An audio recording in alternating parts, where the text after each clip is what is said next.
Hey, I wanted to make sure we just got a little highlight on the back end of this.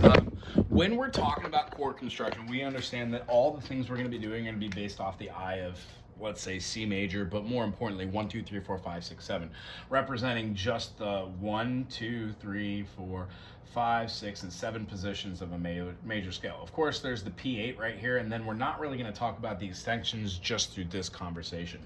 When we have our major, we know that we have these 3 notes making up the major and minor scale. If we're going to be like, let's say in the treble clef, we would have our C, D, E, F, G, A, B, and then C.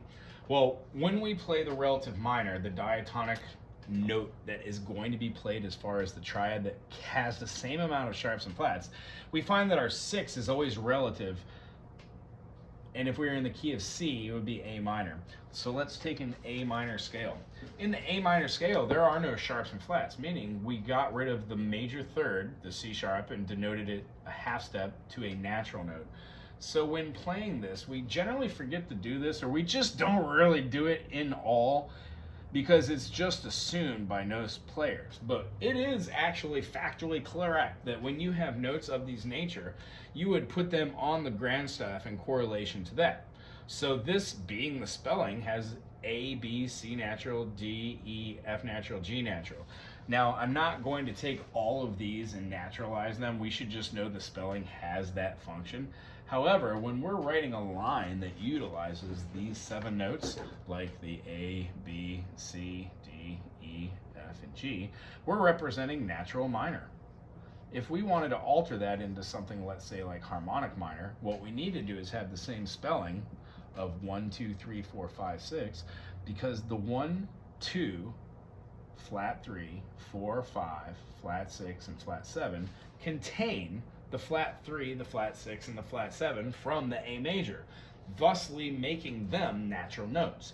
So when you see the spelling saying 1, 2, flat 3, 4, 5, flat 6, flat 7, it's regarding the major scale. I just wanted to make sure that was clear. When you see the actual spelling, we're just thinking of 1, 2, flat 3, 4, 5, flat 6, flat 7. So when you're comparing and talking or writing in, you would use the harmonic minor as a 1, 2, flat 3, 4, 5, flat 6, and then you would use the notation of a natural.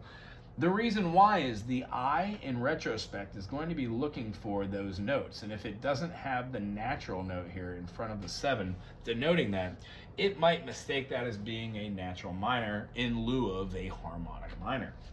How does this make sense? One of the things that we do in music is called a metric dissonance.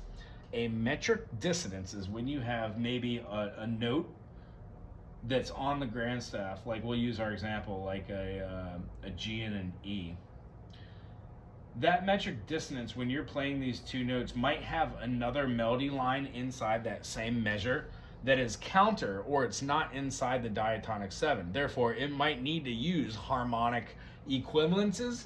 And what you don't want to do is get confusing when you're writing music. So when you're having, like, let's say a notation move, you might have 2 parallel movements, like where one is going to be moving down, and then one movement might be moving up. So when we have this sort of nature, you're seeing how a movement, which we would consider here a major 6, would be going to a B, and then we have B, C, D, so B to D, that's our minor third. You can see how these 2 moving in order might have something in between them as a quick grace note or a passing note.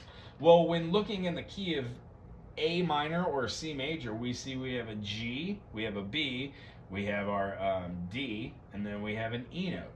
All of those are inside this key.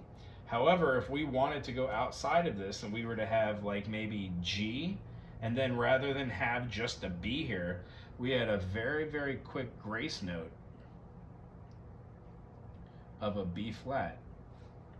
That little quick B flat note right there, boom, maybe played as an 8th note or a 16th note, probably an 8th note to just go in there, would pop through and lead right into there and trill right through. So G, B flat, B sounds like a pretty bebop Dorian kind of movement.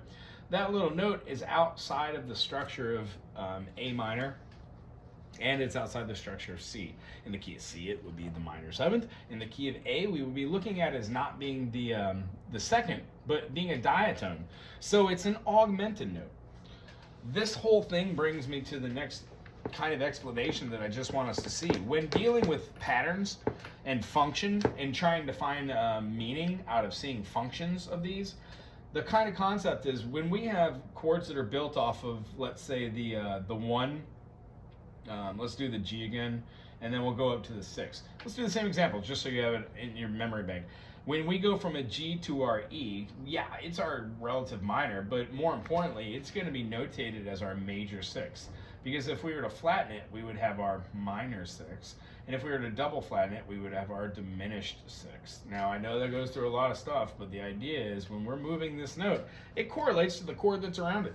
When one other note is applied, that gives us the ability to see its correlation.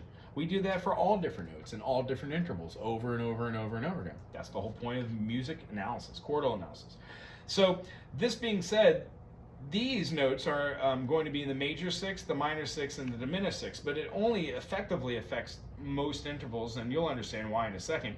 If we were to go to the sharp E, we would then be calling it an E sharp. For purposes of seeing it through the eyes of there, we could talk about it through having this. We have, or we could leave it as a E. So E, beep boop, E, F sharp, G, A, B, C, and then D. Boom, there is E minor. That is also G major. So when we see this, what happens is we can only see it through the eyes of this flat 3, this flat 6, and this flat 7, because those are the chords now that in this minor key signature are the major chords. So the correlation behind this is you can only have the 1, which is a prime, the 4, if you're going through here, I won't write on the stuff, a 1, a 4, a 5, and an 8. This is our perfect, perfect, and perfect. Perfect octave, perfect fifth, and perfect fourth. On the other side, we've got our 2, our 3, our 7.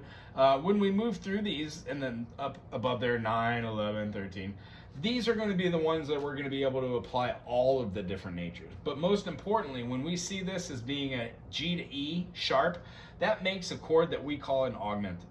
We know that. When we bring it down a half step, that gives us our major 6.